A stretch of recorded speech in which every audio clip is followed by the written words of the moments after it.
Hey guys, just wanted to show a little video today of the breakdown of this new Sage 6. So this has the compression lock that's button activated, very similar to the Smock, but different form factor obviously. My preference is this over the Smock personally. I find the little notch in the front where the pivot is in the Smock to be annoying. I don't like that on knives in general. So this having kind of the more ergonomic grip, and it's got the thumb ramp on the back and everything. I find this a lot more comfortable personally, and better like form factor for actual use. I gotta say, Spyderco knives I've never thought are the best looking knives, but function wise I think they're fantastic. There's always a really good blade shape, so there's a ton of belly on the blade. So for actually using and actually putting this thing through paces, I think it's a great knife. I've had some trouble and just general struggle taking this thing apart and putting it back together. So I'd figure I'd walk through the whole process. But a couple thoughts on this thing. First of all, I like the fit and finish. I don't really love the carbon fiber peel ply that they use on this.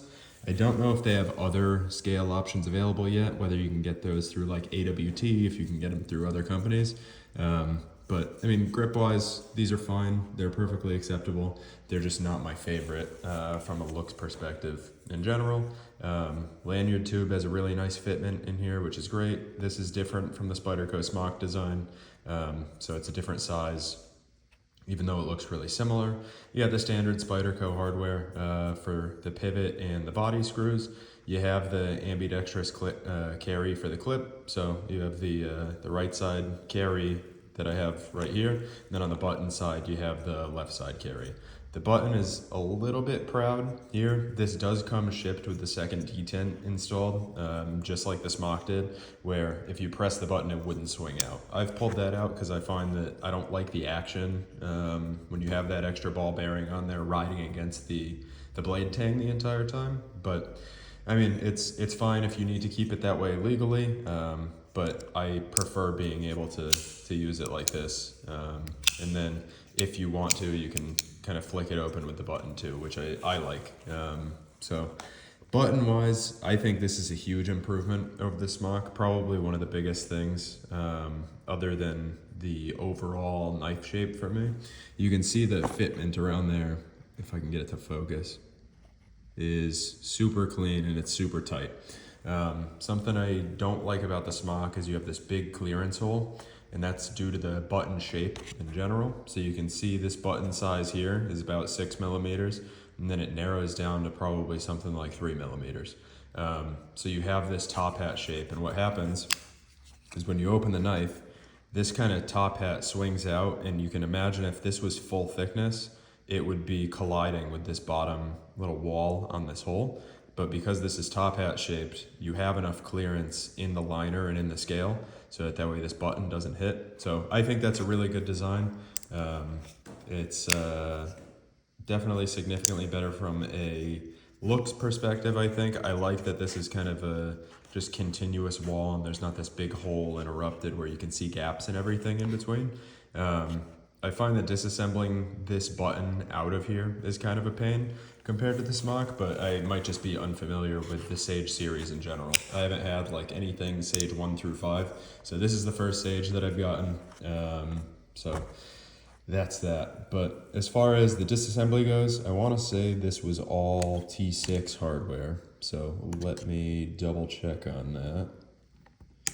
Before I go and start disassembling, I am incorrect, so I think it's T8 actually.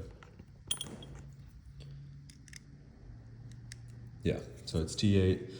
So that right here, I like to use the Weeha bits. I don't know if that's how you pronounce it or not, but that's what I typically use. I like this little Harbor Freight toolkit because everything folds up pretty compact, but it's all Weeha bits that I've swapped out. I've used these for disassembling knives probably literally hundreds of times. And I haven't had any issues with it, so I find that they work really well. They last for a long time. You can find them on Amazon, or you can find them, I'm sure, basically anywhere. It's a very popular tool company, so I recommend them. And then as far as the drivers and everything, it's kind of personal taste afterwards. You can like certain things or dislike other things. This stubby driver that I got on Amazon, I think is good for knife stuff. Honestly, most of the time, you could just do this by hand for the most part. As far as like you don't need to torque these things down like crazy. I like to a lot of the time just use the bits with no driver whatsoever, because a lot of the time you're tapping into really thin steel or aluminum, and you can strip everything out, and it's just kind of riskier than I'd like to, using like a big driver, right? So if you get one of the huge ones, even this, if I torque down on this bit, you can get a pretty good grip on it, and almost certainly could strip everything out. So got to be careful with it, but I mean that's just kind of knife stuff 101. Like, make sure you're not over torquing everything, don't over tighten stuff, and that's kind of that. But so disassembling here, pulling the top scale off, and again, if you guys have a better way to disassemble this, please feel free to shout it out.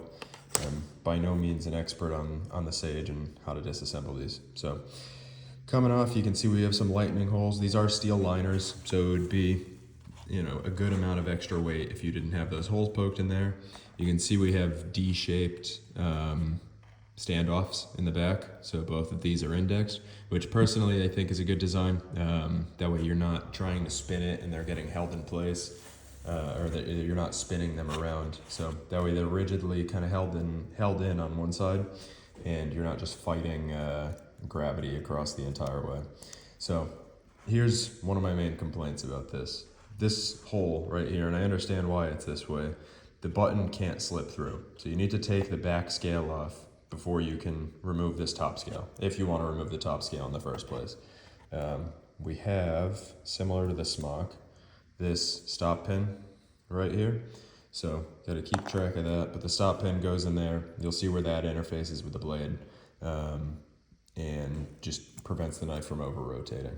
So got that. We'll take off the back scale here, and then you can see, super similar to the smock on this front, you have the stop pin over here. So this is stop pin for the compression lock itself, so wedging in between the blade tang and the lock bar you have here, and then you have a little tiny screw, and this is the T6 that I was thinking about.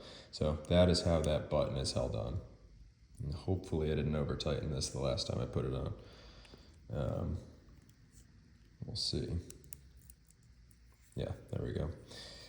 So that's another like super fine thread. I think that on the smock it's an M2 by 0.4 millimeter thread, and I think this is going to be the same thing. I checked that a while ago and it was the same. This did come with a whole lot of Loctite on it. You can probably kind of see the blue sheen on there.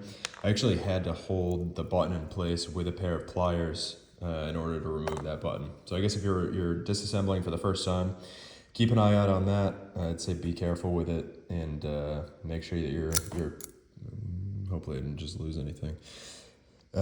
Make sure you're paying attention, because you definitely don't want to lose that. But you can see the liner here, so super simple, whether they're, you know, water jetting or laser cutting or whatever, and then there's just a small recess in this hole here, so that way you have some clearance for the button, presumably when you're pressing it down, otherwise it would interfere. So that's pretty cool. You can see the washer on this, and then we'll slide the blade off. So got our washer here, which will drop, and then you can see the track where that stop pin is kind of interfacing with. So you can see that here. So that would sit in there like this, and then that stop pin is just going to slide around in this as the blade pivots. So that was the button that I just picked up. There we go, stop pin. So that'll be inside that track, which is cool. So got that. Then we've got our standoffs here. So I don't remember if I compared these to the smock to see if they were the same. I think they're different. I'm pretty sure the blade stock on these two knives is different, but similar design where it's a round on one side and it's got the D-shaped flat on the other. So that's good. You only want one of them indexable, so that way the other side can kind of be free spinning or not constrained. And then we've got this guy here. So lanyard tube, which I mentioned is different from the smock, and then stop pin. So this is the actual stop pin that interfaces with the lock bar. That's cool. And then I guess all of the Sages have this, but we have this little bearing in here. So the bearing interfaces in between the pivot and the pivot hole on the knife blade. If anybody knows why that would be better than just having a precision ground pivot and then a precision bored hole on the blade, please let me know. I've tried to think about it a couple different ways and a couple different times, and I, in my head at least, can't come up with a good reason for why that would be better or why that would be an improvement. So if you know, I'd love to hear it, because I can't really figure it out myself. So please let me know. Looking at this compression lock liner, I'm going to clean this grease off and re-lube the entire thing as I put it back together. But this is, again, either water jet or laser cut, and then they chamfer the edges, or maybe they mill the entire thing. I don't know 100% how they're manufacturing these. I mean, judging by the outside, I would tend to say that it might be milled, but I mean, it's I'm not 100% sure on that. Could be stamped. So either way, it's a nice piece. It feels like it's pretty good precision. A lot of those holes, if they're not milled, then they're still super high precision. I mean, you have a really nice fit with the pivot barrel inside these, and then similarly, like all the stop pin holes and everything are a very good fit. So whatever it is, I think they're doing a really nice job holding tolerances, and they've clearly got that dialed in. But we're gonna go ahead and start reassembling now. So I'm gonna start with the button, because this tends to be a pain for me, at least. So we've got it totally broken down. I've cleaned all the oil, the grease off, any of the oil that I used previously, and now just threading this guy back on, putting the button back on. So something about the buttons. I do make for the smock the tritium button inlays. I haven't drawn them up for this knife yet, but it does look like they would fit. You know, I could fit a hole drilled in here and then have the slot on top for the buttons. Since this is a little lower of a price point, I don't know exactly if a ton of people would be interested in replacement buttons, but typically I make them out of titanium. They're all made in the USA, and they're, in my opinion, pretty good quality. I've got a good sandblasting setup and everything now, so I can do various finishes if you want glass blasted or like a coarse aluminum oxide blast or whatever the case may be. And I am working on getting DLC suppliers set up too. So if that's something you guys would be interested in, please let me know. But it's, you know, maybe yes, maybe no, I don't know. So putting this back together, I need to think through a little bit. I don't know why I put this button back on, because I shouldn't have done that. That was in the wrong order. So that's something that throws me off on this, is that you need to have the scales back together before you can put the button on. That's why I typically struggle with it, and I thought that went way easier than it should have. So it makes a lot more sense now. All right, so first, I guess I will take the liner and clean this guy out. All right. And then maybe this is a bad idea, but I think I can take this stop pin, stick it in here, and combine all of that. Now, sometimes I'll take like mineral oil or something, and I'll go ahead and oil in between the carbon fiber and the scale itself, you know, maybe as like a corrosion protection or something. I'm not doing that this time. I don't know if there's a huge amount of benefit from that. If you guys have experienced that, that's a good step to take. I mean, I don't think I've ever gotten any corrosion on any of my Spyderco liners, as far as I can tell, at least. But maybe I have. So I don't know. You guys let me know what you think on that. But I don't know if that's completely a necessary necessary step to take. And here, I guess let's see.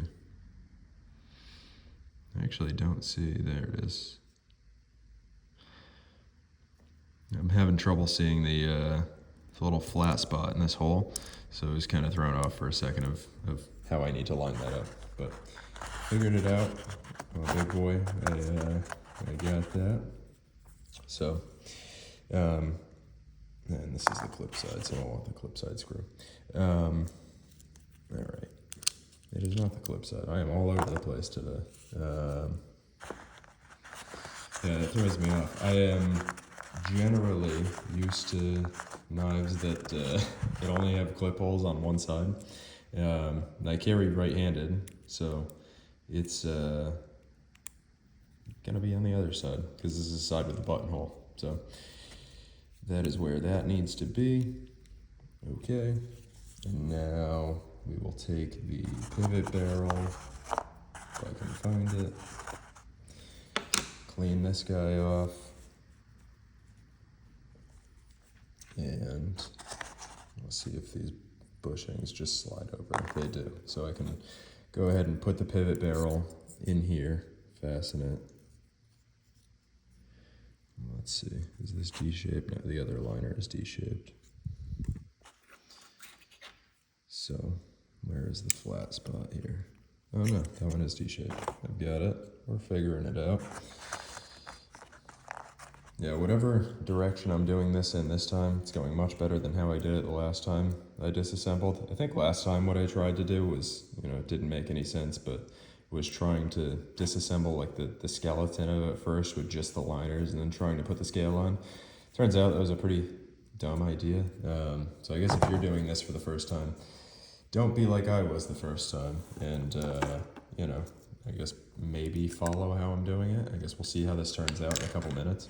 But here I have graphene oil. So I like this. They use graphene in their lubricants, which allegedly is supposed to be pretty good and have good lubrication properties. So I like to use this under the washers and then on the pivot itself.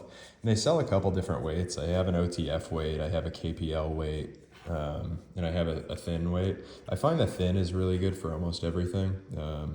I tend to not use the heavier weight, like KPL 1 they call it.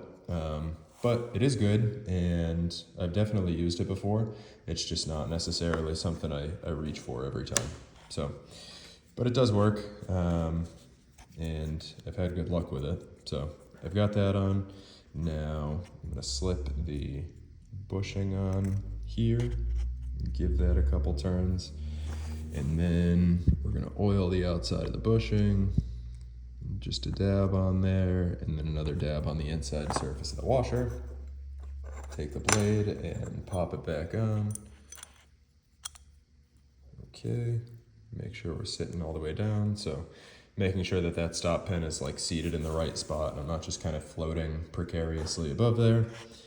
And same thing on this side, we're gonna add a little dab. And stick my washer on here. We're good. And then another dab. So this might be over oiling, I don't really know. This is how I typically do any of the Spyderco knives that I have with washers, and typically works out fine for me. But if you guys do it a different way, please feel free to let me know if I'm over oiling and gonna hurt the knife or something. I don't know, I figure probably a little too much oil is never going to be a bad thing. Now, if you're like gobbing it on, it's going to get dirty way faster and attract dust. And this might get dirty faster just because of the amount of oil that I'm using. So that is also an option. So got the whole thing together now, basically. We have this stop pin, which you can see does not have any sort of index in there as far as I can tell. So we're going to go ahead and stick that in. Hold this guy down, and we'll stick the button on now, right? Yeah, button on now. So this is why I didn't like doing the button this way, because it's a pain. And yeah, the smock, you can kind of have everything kind of all assembled.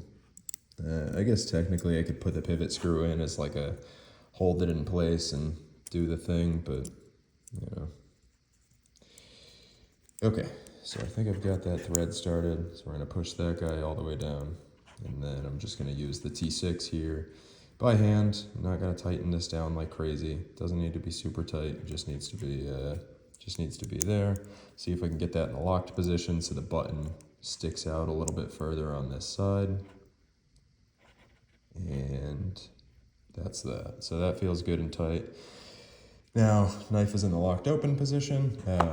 This is how I'm gonna tighten these next couple fasteners with it open like this, just so that way the compression lock isn't jiggling around and bothering me. So I'll take this, drop in the pivot screw, if I can get coordinated enough to drop it in the hole. Maybe not, I keep putting it in upside down.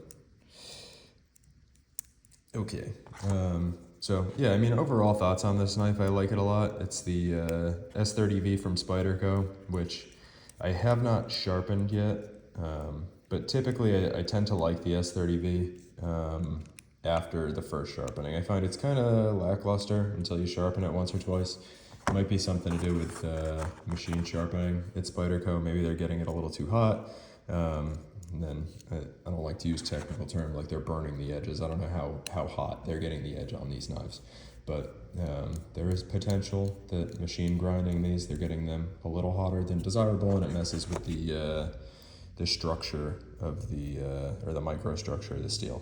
I'm not an expert on that, not a metallurgist, and don't know too much about how microstructures form in knives, so I'm not going to speak to that too much, but I have experienced that after you sharpen some of the Spyderco knives, they're a whole lot better in the edge retention and toughness and kind of all of the knife steel aspects after you sharpen it once or twice.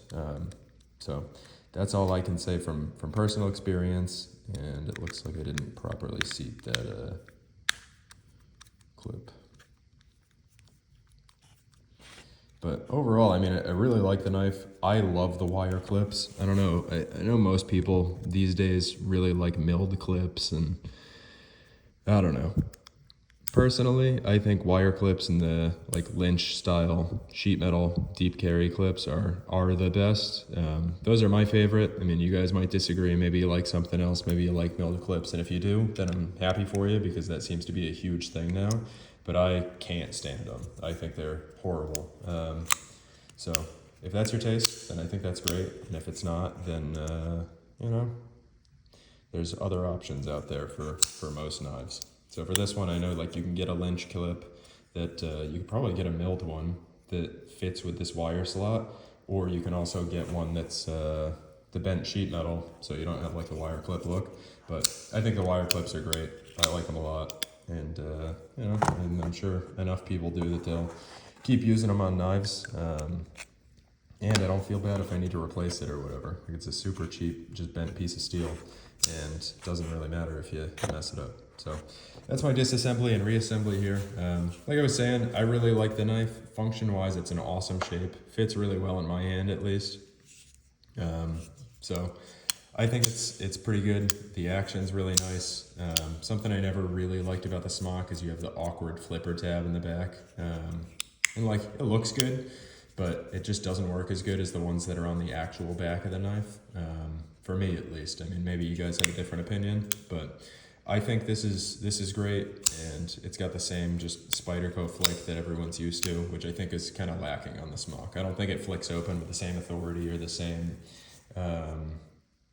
just like vigor that that this does. So I like it. I think it's a great knife. I mean, it's a Spyderco, and it's fairly easy to break down and everything. You've got kind of a crowned spine here, or at least rounding the edges a little bit, which personally I think is nice. I don't like when it's a super sharp back end of the blade, so I think that's pretty nice. Obviously, it's all kind of standard Spyderco hardware, which means other people are likely going to come out with hardware replacements for everything, so you can get everything in titanium, and you can anodize it, or you can get it in black, or you can get it in whatever color you want. But yeah, overall I think it's really good.